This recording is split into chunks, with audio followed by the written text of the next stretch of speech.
This is Optimal Living Daily, episode 2392, How to Feel Your Feelings by Rachel Shanken of MindBodyWise.com. And I'm Justin Malik, your very own personal narrator today and every day.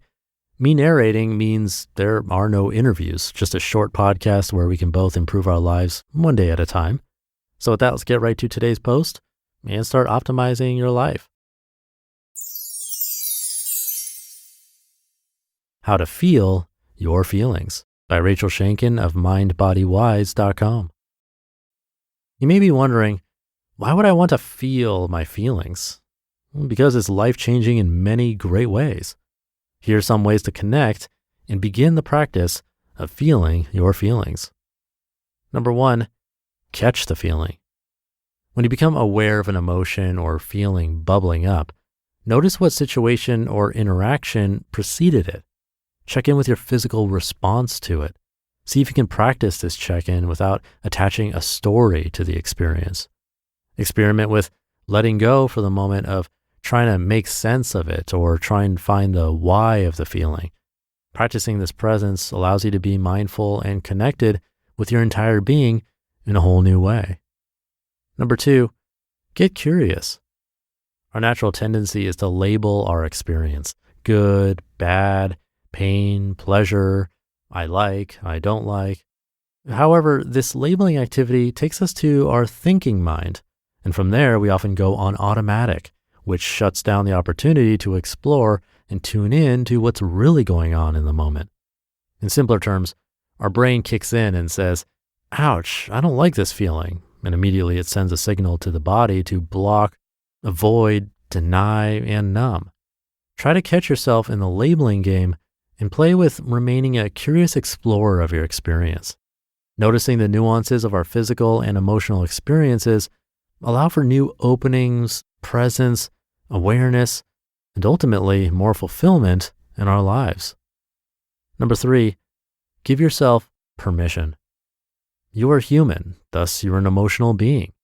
See if you can release your judgment about feelings or sensations you're having and let go of what others tell you you should or shouldn't be feeling. These are your feelings, and because you are a unique being, no one can know what it's like to be in your unique body, your unique mind, or your unique life. Whatever you're feeling is valid, and don't let anyone tell you otherwise. Number 4, welcome the feelings. In order to allow the feelings to flow through us, we need to make a conscious decision to be mindful and honest with ourselves. We have a great opportunity to recognize when we are running away and pause. Noticing that we are blocking sensation and emotion is step 1. Step 2 is acknowledging that we are having feelings. Step 3, get ready for it, is to thank your mind and body for alerting you to the feelings, whether they are of the feel-good variety or not. Try taking a moment to thank your mind and body for doing its job and protecting you, and for providing you with information about yourself that allows you to live a fuller, richer experience of yourself and your life. Number 5, know yourself. What helps you to connect? Yoga, meditation, talking with a friend, writing in your journal, going for a walk, drawing, cooking, yoga therapy, listening to music, getting a massage. The suggestions I've provided are all great, but I also believe that there are many ways to connect to yourself, and no one way is the right way. Your job is to find the way or ways that work for you to take time each day to actively connect to your internal experience. Number 6, care for yourself. Make you a priority and block out time for the things that serve you best in attuning to yourself. If you aren't sure what those are, maybe it's time to consider seeking out the opportunity to explore this further so you can learn what you need. An outside perspective, not necessarily advice, can be helpful. Consider talking to a friend who knows you really well, speaking to a mentor, hiring a life coach, and you already know some of my favorite ways, setting up a counseling session with a licensed professional and or booking a Phoenix Rising yoga therapy session.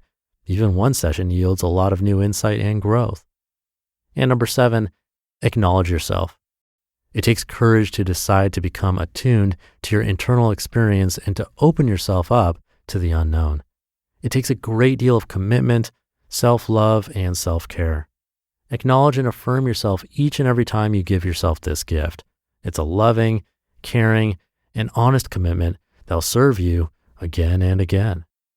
Note, it's less important what you do to connect than the fact that you are in awareness and receptivity about having your feelings. Notice when you neglect your emotional experience. What happens to your mood, your attitude, your body, your mind? Then bring yourself back to mindfulness and awareness. Good news, this is a practice, and like most things, it gets easier the more you do it. Also, it can be practiced with joy and excitement, like traveling to a country you've never before visited. Enjoy the journey. You just listened to the post titled, How to Feel Your Feelings by Rachel Shanken of MindBodyWise.com. And thank you to Rachel. Number 1 was catching the feeling and checking in with your physical response to it. This is easier said than done if you haven't tried it. It definitely takes practice. And like she said, practice makes it a little bit easier.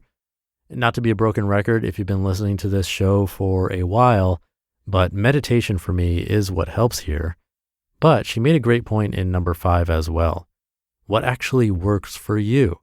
It's up to you to find that out. Maybe it's not meditation, which is totally fine. It could be yoga, writing, listening to music, any of those things she mentioned, or something completely different. We're all unique, and we all have our own quirks, and what works for me probably won't work for you.